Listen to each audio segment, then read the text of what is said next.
Hey, welcome back to the show. And joining us today is returning guest Makia Freeman. Makia, great to see you. A lot of interesting stuff going on around the world. How you been? Great. Thanks for having me back on again, Christian. Well, I have your website, the Freedom Articles, as a I have it as a bookmark on my desktop. So I check that out pretty much daily to see kind of what's going on and because I know you're in the thick of it, so to speak. So great to have you back on. And I guess you could perhaps situate us with your latest thoughts on things. Well, I mean, there's I was on last month, and there's been another whole month of people diving deeper into the Epstein files. And boy, I mean, it is just staggering. And to think that we only have 3.5 million files out of the 6 million. There's another 2.5 million that they're sitting on. And who knows whether they'll ever see the light of day. And then even with the 3.5 million we have, there's heavy redactions. But despite all of that, I mean, the amount of information that's come to light and all the different people out there analyzing these, creating databases that are searchable, unlike the DOJ one, and then finding out, what was he actually doing? Like, what do all these mean? I mean, it's absolutely fascinating. And what I've been looking at recently is how Epstein was basically not only funding and not only kind of networking, but leading this whole research project into cloning, into gene editing, into immortality, transhumanism. He was into trying to extract the consciousness of someone's mind and somehow store that in a cloud, store it digitally, and then upload it to a machine or upload it to another body. I mean, this was stuff where he believed in it. He believed this was possible, and he was trying to get the best scientists in the world on board to research this, to pay them, and to like spearhead this attempt to do all of this. One of the emails talks about sexy android robots or sexy android bodies. So, this transhumanism thing was really big for him. You're making me think of, and I haven't seen the movie. I remember it coming out years ago, The Island, and I think it had Ewan McGregor and somebody else in there, and I think that kind of touched on that. Yeah, that movie was about how all these rich people could afford to have clones of themselves living in this island away from society, and then if they ever needed some replacement organ, like a heart transplant or whatever, they could go and take that from their clone. But as with all these harebrained schemes, something goes wrong. The clones become self-aware, they escape, and that's the plot of the film.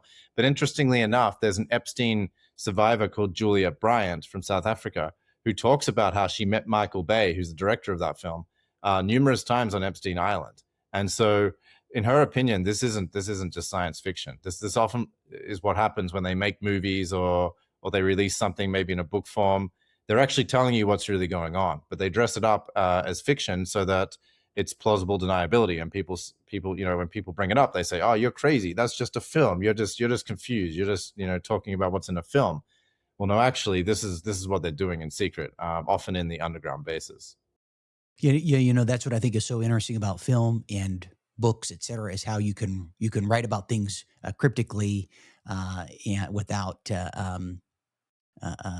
exposing it outright, if you will. And I was actually talking to John Hamer of the Falsification of History. I just had him on, and he was talking about he's been finding success that people are more receptive actually if it's put in a narrative format as opposed to, hey, this is what's actually going on. People are just less likely to be receptive to that.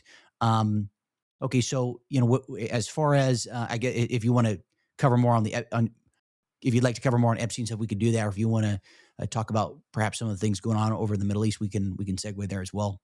We can talk a little bit more about Epstein. So basically, he was trying to get use his own seed to impregnate all these women. There's all these mentions in the files about, oh, Jeff, you promised you would buy my baby, or you offered you would buy my baby, stuff like that. There's women screaming out, "I'm not your human incubator." There's a woman who basically had this horrific story of how Ghislaine Maxwell came in. Jeffrey Epstein wasn't in the room on that occasion, but some Israeli doctor came in, and they basically, as soon as she gave birth, they took her baby and she never saw it again. So all this stuff is going on. So he wasn't just using his trapped women as sex slaves. He was also using them as breeders. He was actually picking them out for their genetics, trying to breed them. Who knows if it was just with his seed or with the seed of other billionaires that were involved in this project. So all of that was going on at the same time as this push towards transhumanism and this is, this crazy quest to somehow take the soul of a human and make a digital copy and be able to have it forever, then and put it into new bodies. Um, who knows to what degree they're able to do that?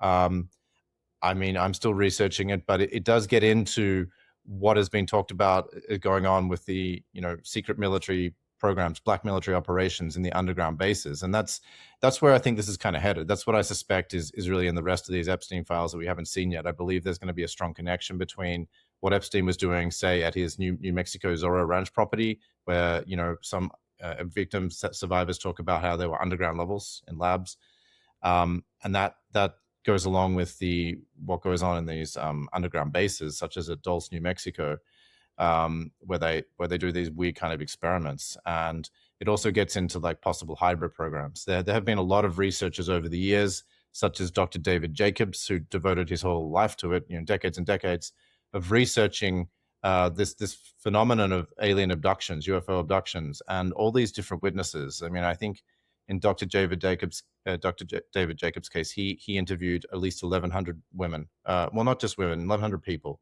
from all walks of life over decades, and they had very similar stories about their abduction experience, about how they were taken aboard a UFO craft, or they were taken somewhere, and often their eggs or sperm were harvested. Often they were like introduced to other alien species, and they were told that they were going to have children that were a mix between an alien and a human. And so he kind of put together, based on all this evidence, that there was some ongoing hybrid program, and not that it was just a simple thing of like, okay, there's humans, there's aliens, and there's human aliens, but actually it was a spectrum where they were making all these different hybrids, and some would have maybe 50% alien DNA, human DNA, but some would have maybe like 90% human and 10% alien DNA. And those ones, he actually came up with a term that he coined called hybrid, like the word hybrid, but with a U instead of a Y, hybrid. And he said that those hybrids looked so human that you couldn't tell the difference. They would walk along the streets, they would be out, and there's no way you could ever tell that they were different, but yet they had that higher amount of alien DNA, and that made them controllable by these races that were creating this. I mean, it's mind-blowing. But it ties in with what other researchers have found, especially David Icke, whose main theory has been that there have been these hybrid bloodlines installed to run the planet, to bring in this new world order on behalf of either other aliens or off-world entities. Yeah, it's interesting that you bring up Jacobs. I think I'm totally botching his David Jacobs. Excuse me. I remember encountering him, like I would say 15. I want to say 15, maybe about 15 years ago, Makia. And I watched one of his videos, which on a side note, I noticed when I tried to look it up, maybe like a year or two ago, I couldn't find it on YouTube. Like some of the videos have been removed, but I remember watching one of them and like thinking, this is pretty spooky. And I know he's a historian by trade, and he's been into that. And I don't hear much about that guy. I think it's very fascinating. You mentioned about the underground bunkers. I had on. I'm sure you're already familiar with it because you've been in the space longer than I have, and I know you're into the weeds on it. I had Max Lowen on, and she talked about underground bunkers in the Vatican and in other parts. And I'm hearing this from a myriad of other people. So it sounds like there are these deep tunnel systems. And again, for some people tuning in, this just sounds out there in la la land. But I believe I would not be surprised. I would not be surprised. So it sounds like there's like this extensive tunnel network. This also ties in with trafficking and et cetera, et cetera.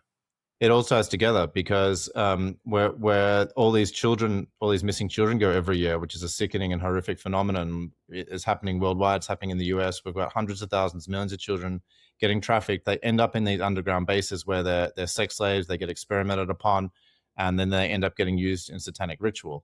It all connects together. Epstein was totally part of this. As I've been saying in whatever interview or podcast I'm on, Epstein was really the microcosm of the New World Order macrocosm. So anything you think is associated with the New World Order, whether it's control of banking or political corruption, sexual, trafficking, sexual blackmail, torture, rape, abuse, transhumanism, satanic ritual, all of this stuff he was into. And sometimes he was actually leading it. He was like networking it and bringing all the people together for it.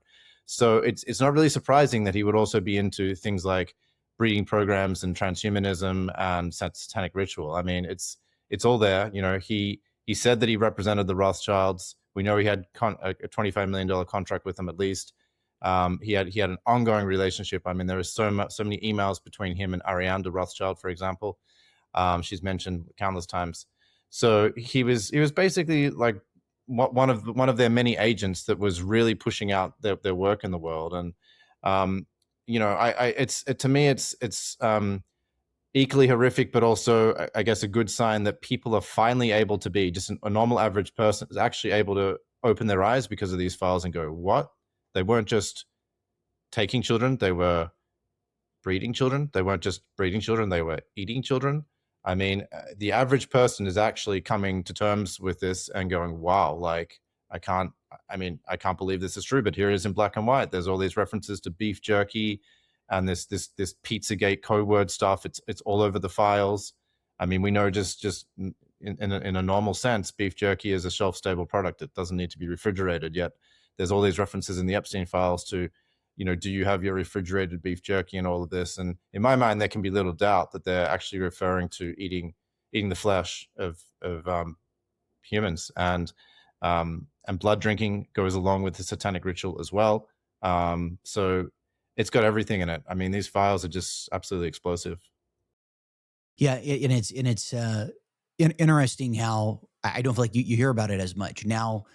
What's going on over in the Middle East or other distractions going on? Whether it was, I think about a week and a half ago, apparently it was a psyop that happened over in Mexico, and then I don't see the Savannah Guthrie stuff talked about too much, but it's like all of a sudden it's pivoted. And I had breakfast with a friend of mine yesterday, and just kind of, I'd bring up some of this stuff, and he's not in this world that we're in, so to speak, like alternative media and diving into stuff. So, just kind of mentioning it and talked about the vaccine and, kind of getting his thoughts on it. He's basically a nurse anesthesiologist. And, I was surprised that he seemed receptive on some things. But I also chose not to talk about certain things because I thought maybe it would be receptive. But I would say, yeah, it's interesting. Most people are, I would say X seems to be a great, not that, I mean, it's not perfect, but it's like, that seems to be kind of the really, the town hall, if you will, for one to kind of decipher stuff. All the other social media platforms, I think, are kind of bereft of that. And then, good luck if you're on YouTube and you've never been exposed to this, trying to come across videos. But, it's, hey, but you and I are trying to do our part. So trying to put the message out there. Yeah, for sure. I think there are hopeful signs though that now the average person is beginning to see. Wait a minute, this is way beyond left and right. Like we're not voting our way out of this. The world is being run by a satanic cult that engages in black magic and satanic ritual that uses children, where they take adult victims and children victims to these rituals. They sacrifice them. They put them in a state of fear or terror deliberately before they get sacrificed to whip up the fear and the neurochemicals in the blood. And that's where we get the whole adrenochrome thing from. They drink blood and they use, they undergo demonic possession during these satanic rituals. And then these entities basically take hold of them. They implant their minds with ideas, and then those ideas filter out to become governmental policy and what we see happening in the world, which is why the world is just so screwed up. It's why there's so many things that just seem so evil and so irrational and lacking kind of a kind of humanity. It's because there's this evil force that is operating through these satanic rituals and this network that's participating in this. And Epstein is really a gateway into all of this, a black and white, hard evidence, hard proof gateway into it. Yeah, you mentioned about adrenochrome, and it just entered my mind. Someone had mentioned it. There was the movie Monsters Incorporated that came out, I don't know, 20, 22, 23 years ago.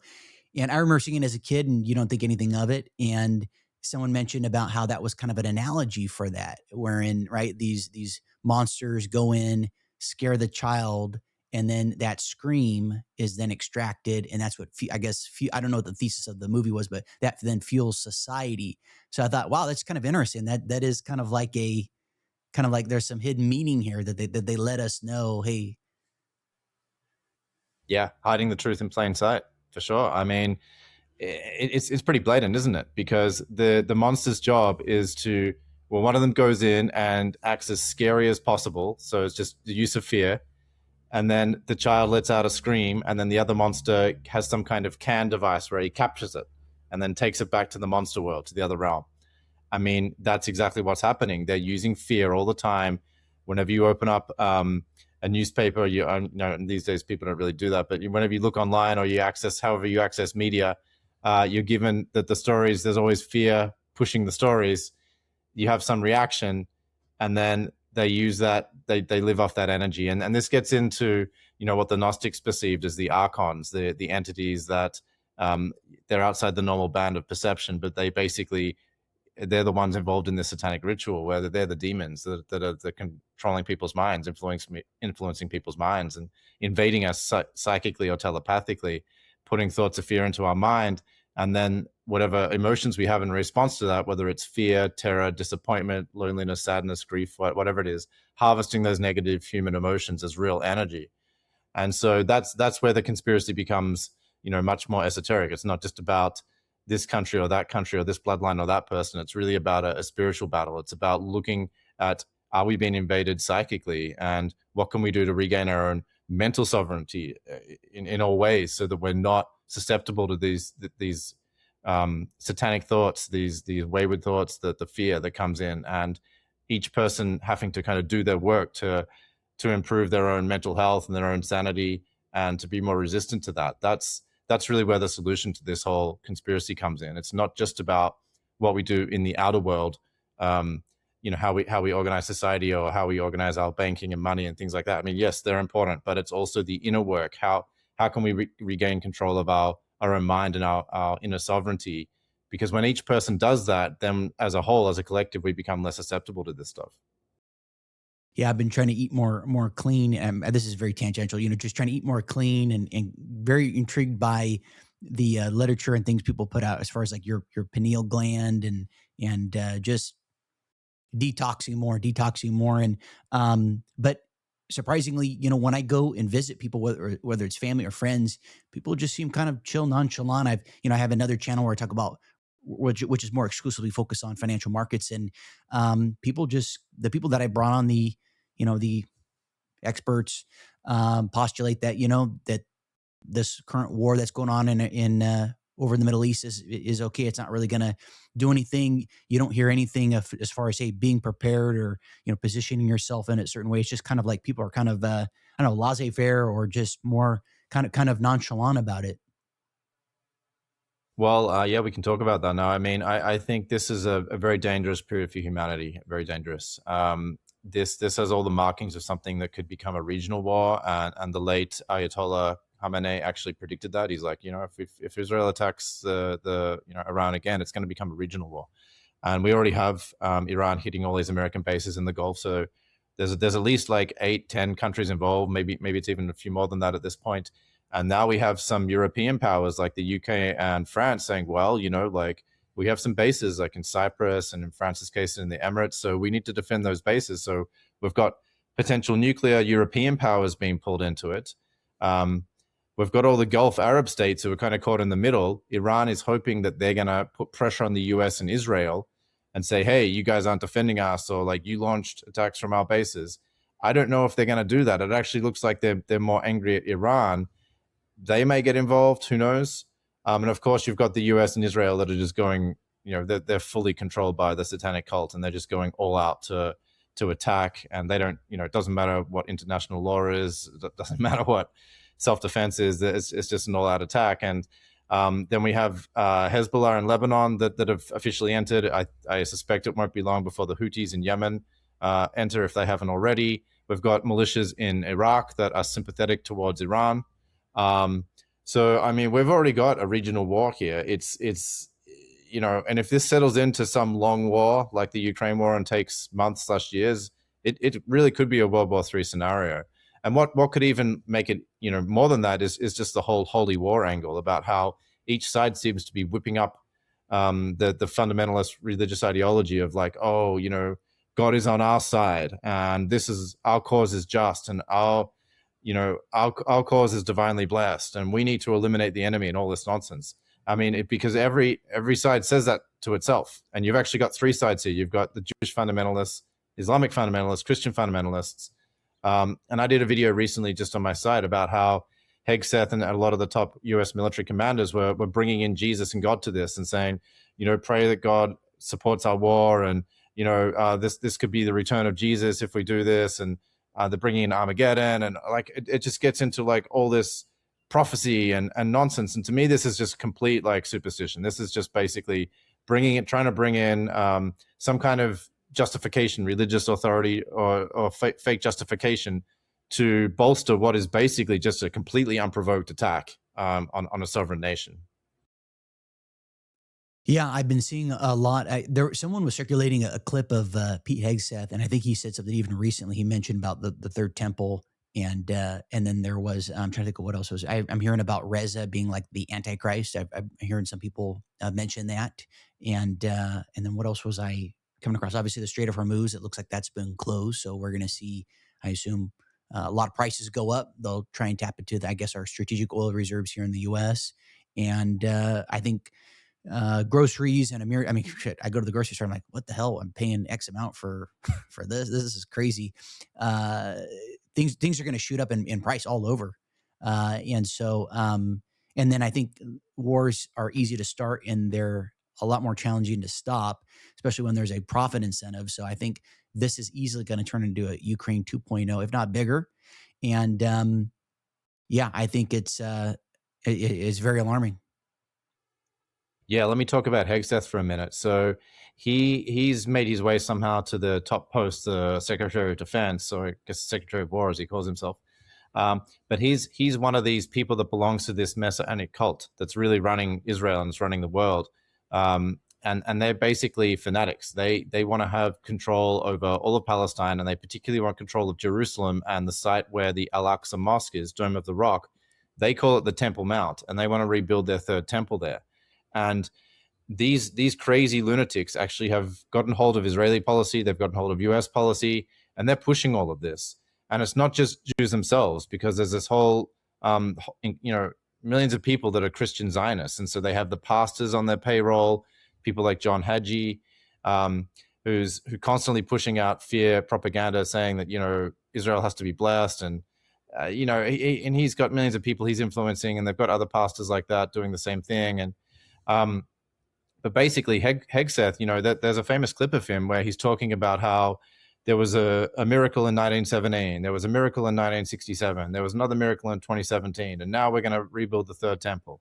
And so what he's referring to is he's referring to key dates in Israel's history. So 1917 was the Balfour Declaration. What actually happened with that, as I expose in my book, is that the rich international Jews, the atheistic Jews, actually, some of them, they had basically organized World War I with a view to getting Israel kind of sanctioned by the British. They wanted the British to kind of look with favor upon the establishment of a Jewish homeland in Palestine. And so when Britain was beginning to lose the war halfway through, Germany made them a peace offer, which they declined, even though it was like a pretty reasonable offer. And they said, no, don't take that.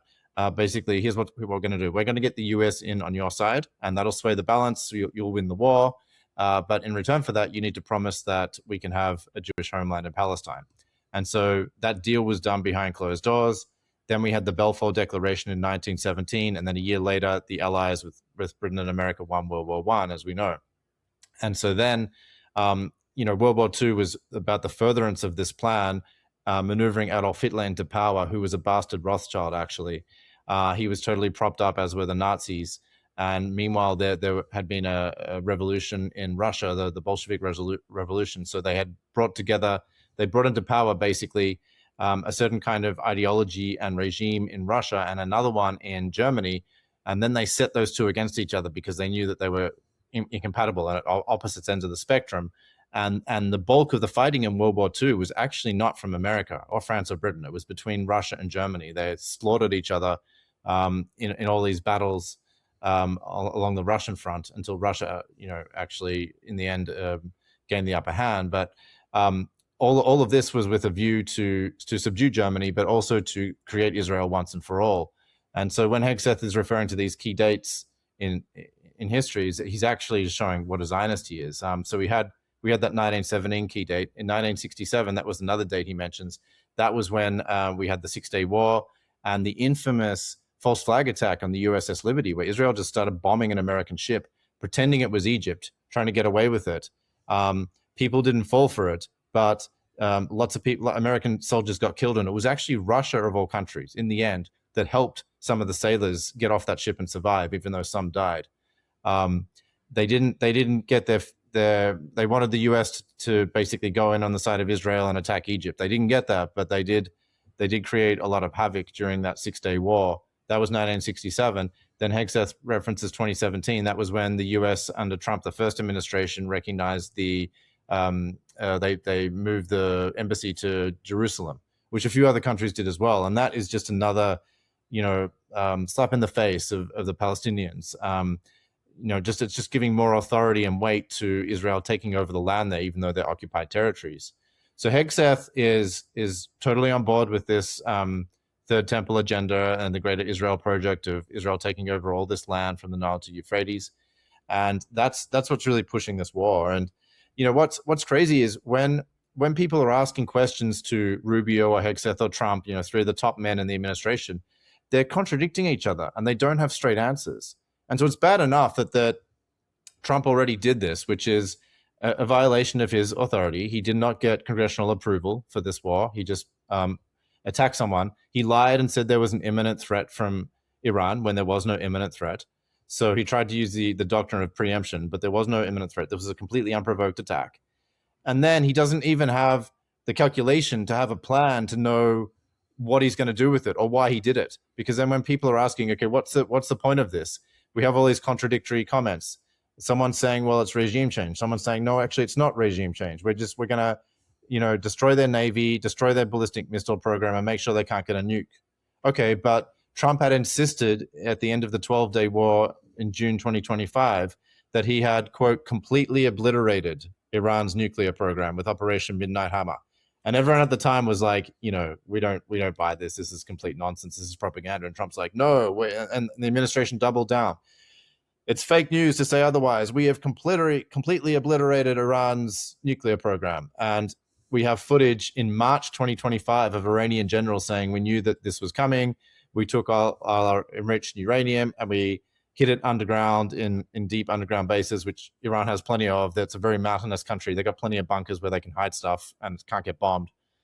And so they said this. They knew it was coming. And so it's complete and utter nonsense to believe that they had obliterated Iran's nuclear program. But notice how, the propaganda just doesn't keep track with reality, because now suddenly it suited them at the time to say that they'd obliterated Iran's nuclear program.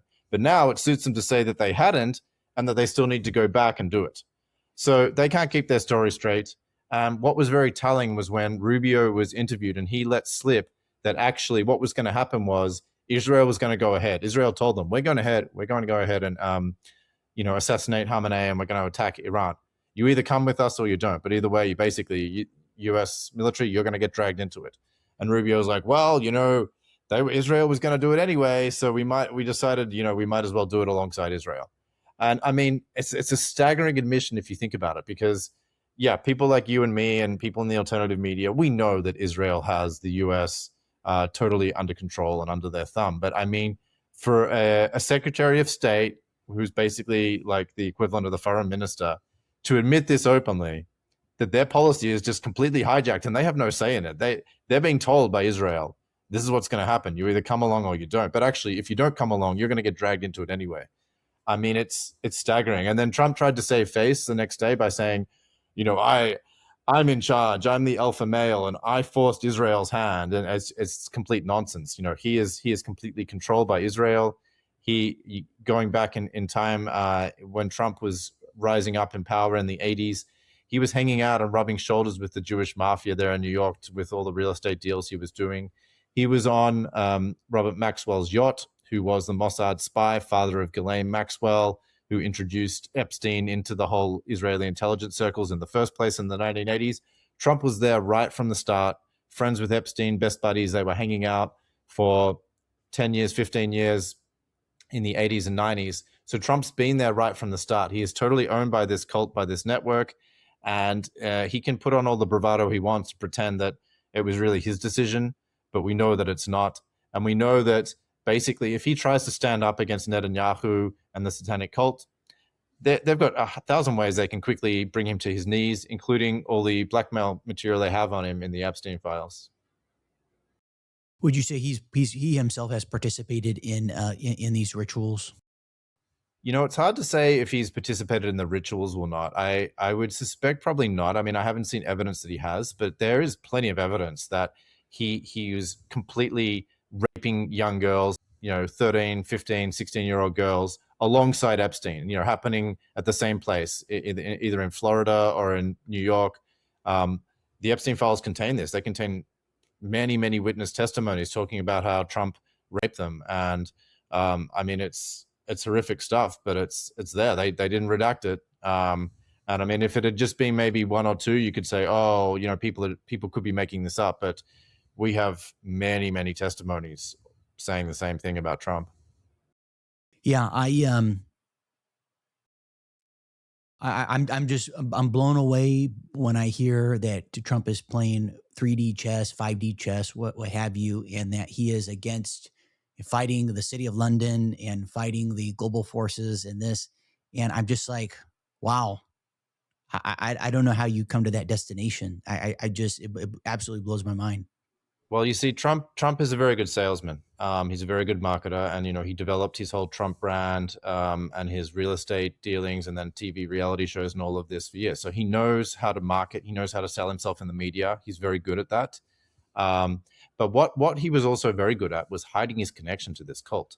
Remember all the messaging he gave both in his first time when he was 2015, 2016 when he was running, and then again, I'm an outsider.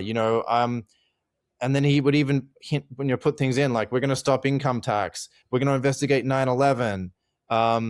He would put out these baits to bring in like the alternative conspiracy research community or the truthers or the patriots. And he would attack Jeb Bush over 9/11, and then he would come out and make statements like, we're sick of wars, forever wars, regime change wars, like I'm the president of peace. And I mean, what an absolute joke it's all been, given what he just did.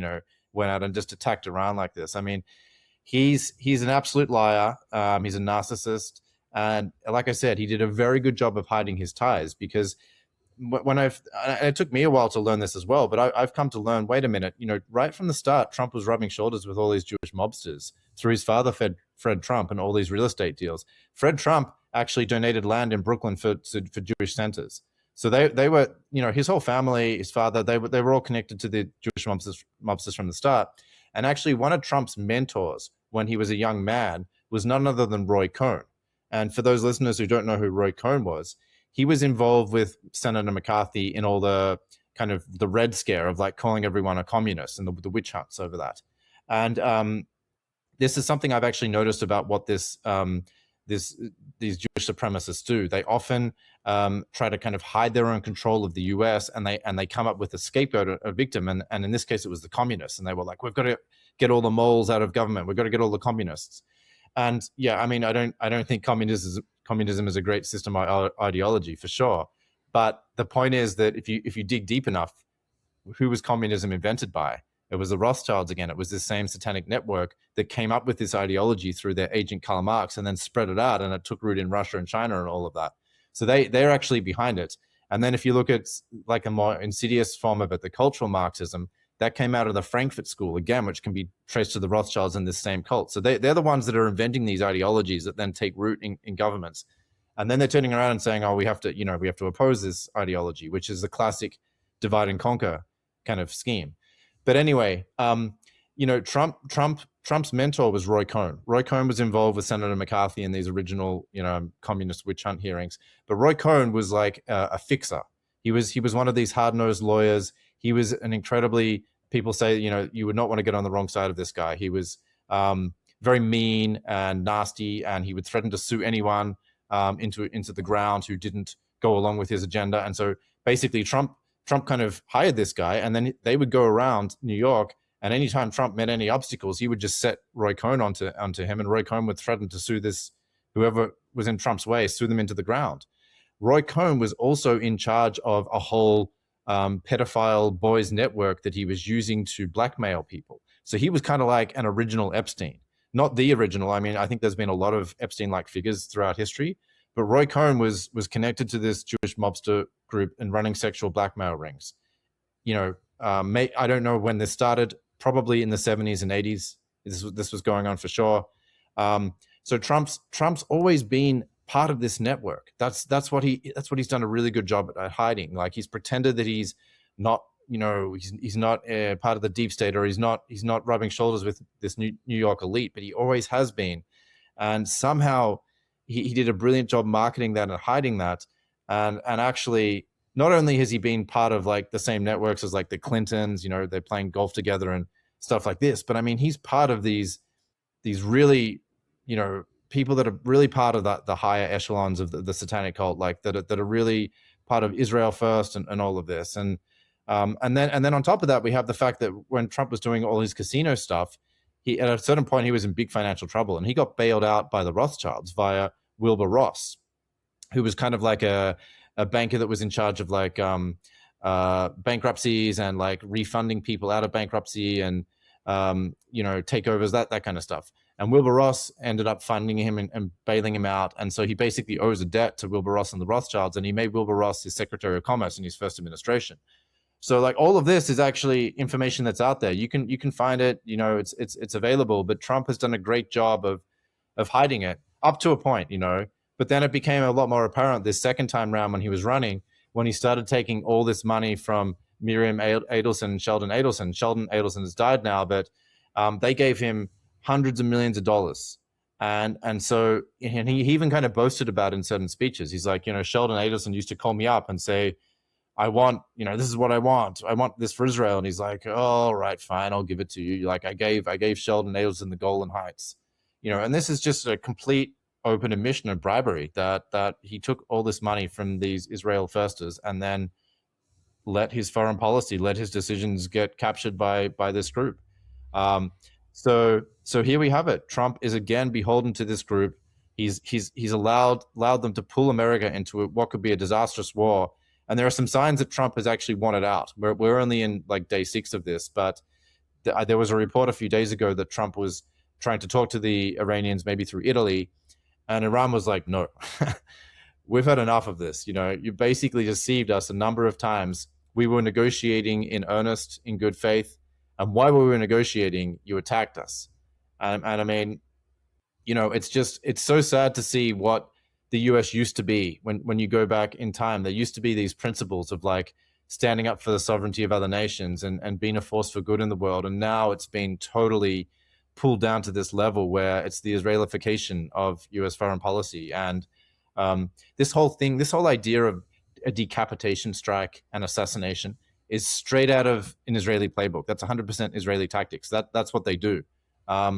Again, in researching my book, The Cult of the Chosen Ones, I devote a whole chapter to Israel and how it uses spying and assassination and false flag operations as its main kind of, I guess you could call it its weapon of statecraft, because it's not a big country, right? It doesn't have a big, huge army like Russia or the US or China. It's got to rely on kind of these things like false flag operations and assassination to achieve its goals.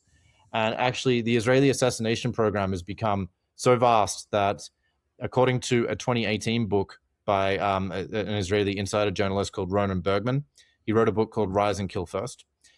He said in that book that Israel had committed 2,700 assassinations. And these are major, a lot of these are major figures around the world, including JFK, including John Kennedy. And so they've taken assassination to an absolute art form. And that's how they start off a lot of their wars, when they attack foreign countries and their neighbors. They kill the leadership, and they hope that that's going to result in some kind of like chaos and confusion and a lack of command and control structure.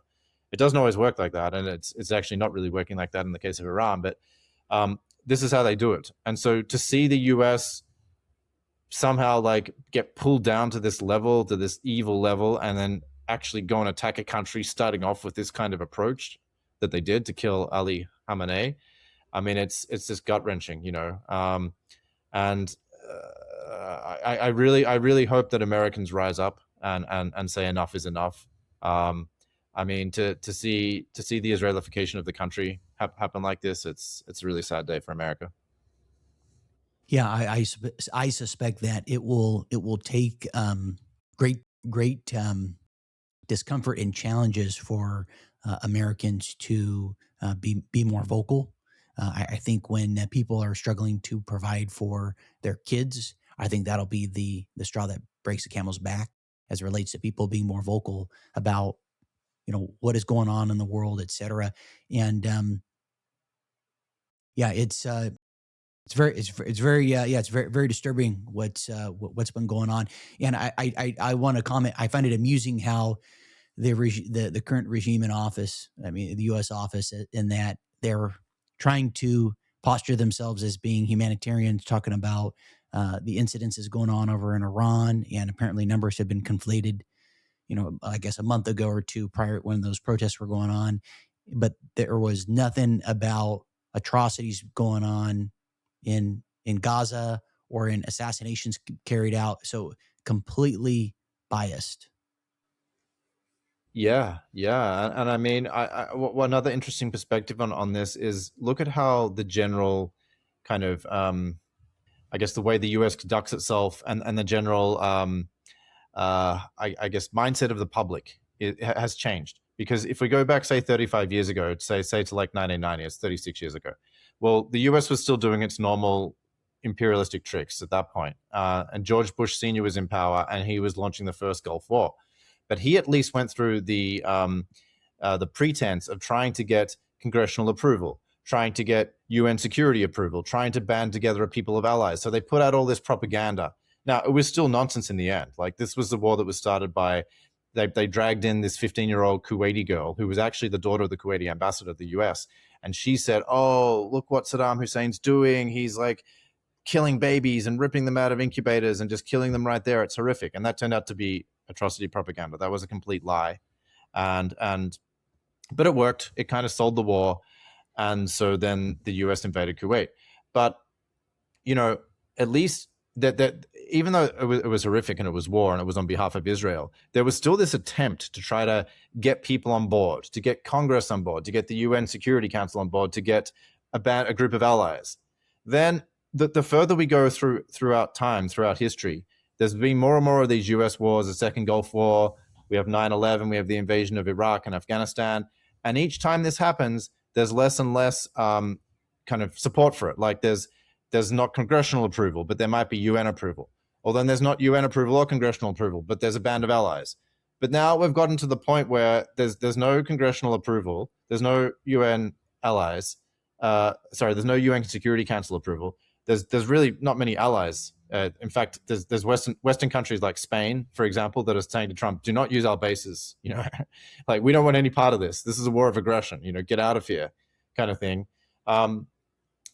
And yet they're still able to get away with it. But it just shows they're not even going through the pretense now. It's just they don't even have a good reason to offer the public of why they're doing this. Their propaganda is all scrambled. Their messaging is mixed. It doesn't make any sense. Most people can see that this doesn't make any sense. This is just a war of aggression. It's completely unprovoked. It's on behalf of Israel. The game is up. And like only 27% or 21% or something around only a quarter of Americans approve of this. So there's been a drastic drop in public support, which is good, but there's also been a drastic drop in like the US government going through the pretense of trying to whip up the propaganda and trying to sell this. Now they're just kind of like it's more bold faced and open of like, yep, we're an empire, we're going to do what we want, and this whole thing under Trump, like the Donroe doctrine instead of the Monroe doctrine.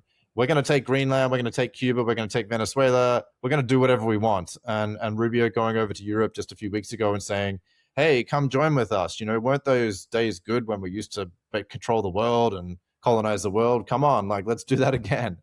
I mean, so I see this kind of evil that's infiltrated the current Trump administration, but just successive U.S. governments, and I feel like it's pretty obvious to me looking back through history to see the direction it's going, And to me, keep bringing this all back to the same thing. It's the satanic network. It's a satanic cult that runs the world. They now have more control over the US than they had 30 years ago, and they feel like they can come out in the open more and just do what they want, and they don't even really need to cover up their crimes or sell their war to the public because they think they can just get away with it. And so I'm really hoping that people are going to continue the awakening, continue the noticing, and go, no, you can't get away with it.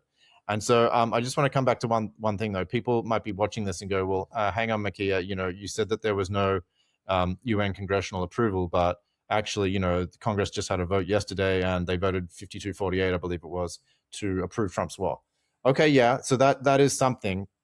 But actually, if you read the Constitution, the U.S., the president is not allowed to go to war without prior congressional approval. So Trump has already committed an impeachable offense. Now, after the fact, yeah, he pushed this through, and okay, it mostly went down party lines, I guess, in the Senate, 52-48. So that's it does show, I guess, some congressional support, but it's still illegal under the U.S. Constitution. And I still am staggered that there are 52 senators that are prepared to put their name to this horrific, blatantly illegal, blatantly unconstitutional war crime. It is still quite staggering, and their names are going to be on the record now of having done that. Well, you'll never see Barron Trump or any of Trump's kids being a participant, or Netanyahu's son, who I guess is purportedly over in Miami. And I'm sure they spend a fortune on his security. Exactly. Yep. Netanyahu took off in his plane, the Wing of Zion, and fled to Germany while the Iranian leader got killed. It's always the same. The upper class make sure that they don't have to personally pay the price for these wars.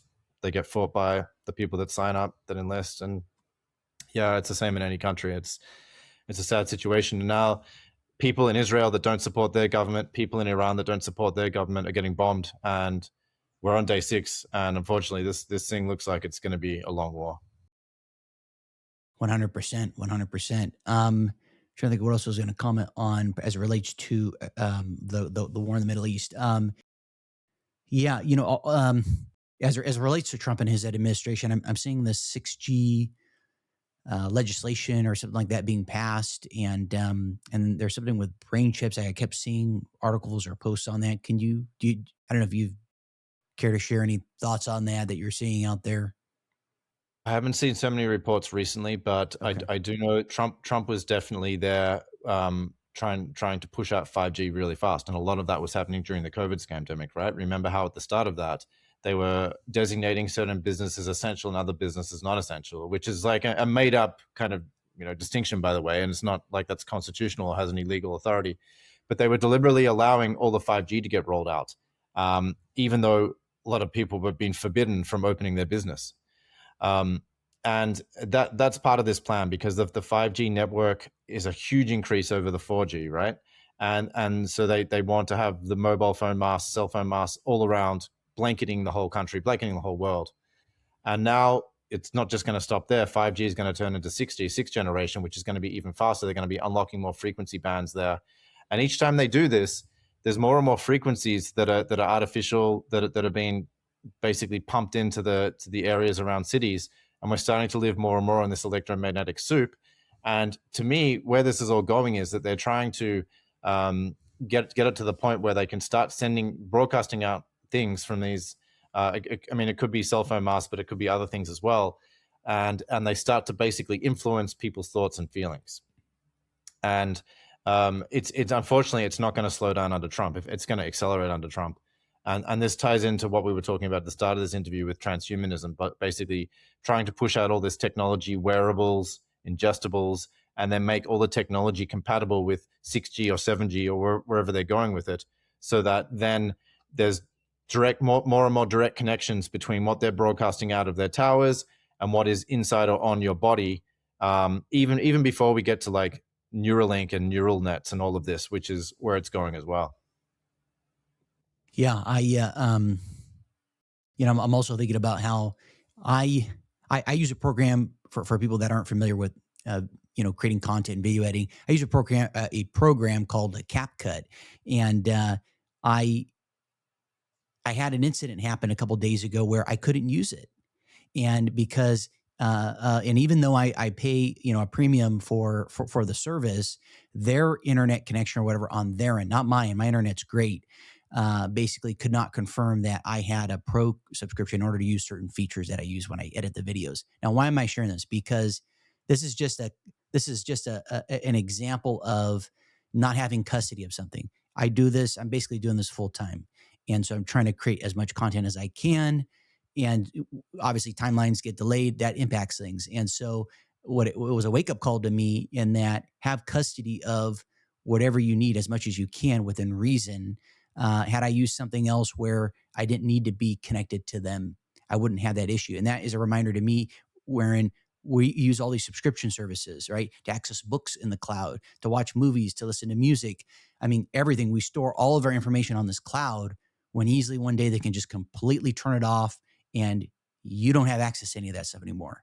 So, it's like, that's why I want to buy physical copies of books, and, just have it where it's like, I have custody, I have control over it because, yeah, I think, that's a real thing. For sure, yeah, I have noticed this whole trend in the big tech industries, to go away from selling a physical product and to selling like software as a service or selling subscription models, and it's much worse for the average customer. Like you say, like then we're dependent upon paying just to get access to what we've supposedly bought, and they can take it away at any time, or you can't use it if you don't have internet access or a connection for whatever reason. So, yeah, it's just it's one way that the corporate government structure, which is fascism, is taking more and more control over the average person's life. Absolutely. And then, in light of time, wanted to also touch on, I kept hearing about this blood moon and other things that, of course, that passed a couple of days ago. Do you see more, call it astrological, which I'm finding is very important to the cabal? Are you finding that these astrological or esoteric elements? Um, I guess let me reframe that. Are you tracking certain things that are to come that could be indicative of some type of an event that could occur? I've heard people speculate about some impending false flag to galvanize the American people or people in the West in general. Are there things like that you're tracking, like, hey, beware of this date, something might happen, wink, wink, with the markets or et cetera? I don't normally track certain dates or track the astrology of what's happening, but I know that the cult that runs the world is very into that. They use that information to plan their operations. Absolutely, they've been doing that for a long time. So I don't think it's a coincidence that there was a blood moon just a few days after the U.S. and Israel launched this attack. Um, but I would say that false flag operations are always something to be aware of, especially whenever Israel is involved. It's one of their signature moves, and we've already seen that. We're only 6 days into this war. There's already been an attack on some weird things happening in Turkey with a missile landing there, and Iran's like, well, we didn't fire at Turkey.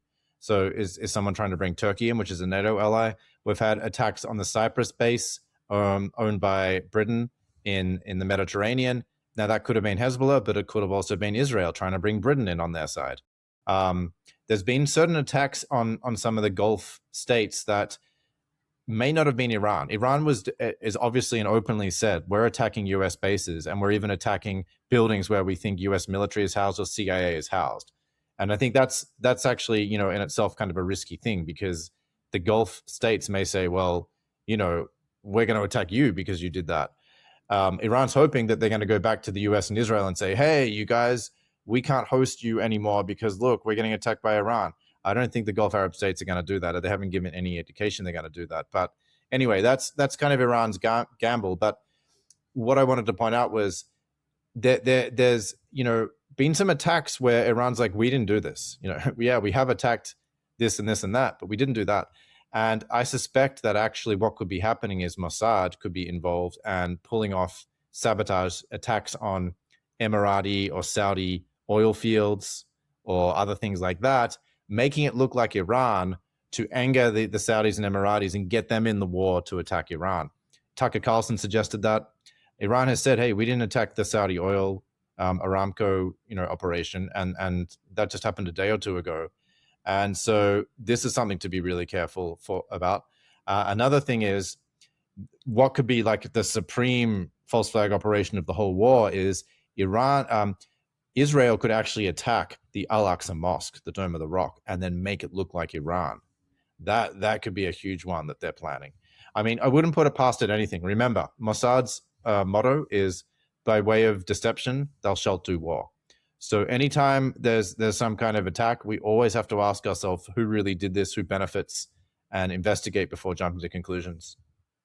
Cui bono. Yep. Makia, is there anything else that you'd like to share? I mean, I just want to put out a message of peace, and I really want people of the world to stand together, whether it's innocent Israeli people who don't at all support their government or want this war in any way, innocent Iranian people, same thing, people of the world who just want peace, who see that this is just a blatant war of aggression, to stand together, to call for peace, to keep putting pressure on their governments and their militaries to stand down and to not fight in this war. Um, keep spreading information, keep doing what you can to spread the truth about how this is just this satanic cult that runs the world has infiltrated the US and Israel and has launched this war. They're trying to launch a holy war and make it World War III. Let's keep exposing this. Let's keep spreading information and talking to each other and make everyone aware, so that instead of the approval rating for the US war being in the mid-20s, it goes down to 10% or 5% or 1%. And so then it becomes just impossible for the US military and government to conduct a war when there is only like 1% of Americans that are supporting it. We just need to do whatever we can to keep pushing back against this evil agenda in whatever way we can. Amen. Makia, how can people learn more about you as well as get in touch with you? So my main website is thefreedomarticles.com, thefreedomarticles.com. You can see links there to my recent book, The Cult of the Chosen Ones, which is available in print or paperback. It's also available in audiobook, ebook. There are links there on my site. Just click on the banner to see where to buy it. I have other books available as well on Amazon. And then if you want to follow my regular video content, I'm on 5 platforms: Rumble, Odyssey, BitChute, Brighteon, and Substack. Awesome. Well, Makia, I appreciate you carving out the time today. Be well, and yeah, be safe out there. And it's a crazy world. So I know we'll be in touch. Till next time, Kristen. Thanks for tuning in. And if you enjoyed the show, I encourage you to like, share, and follow if you found value in it. I also have a new show called Markets with Christian White, which is exclusively focused on the financial markets. If that is something of interest to you, I encourage you to check that out. And I always look forward to hearing your feedback and thoughts. And until next time, take care and be well.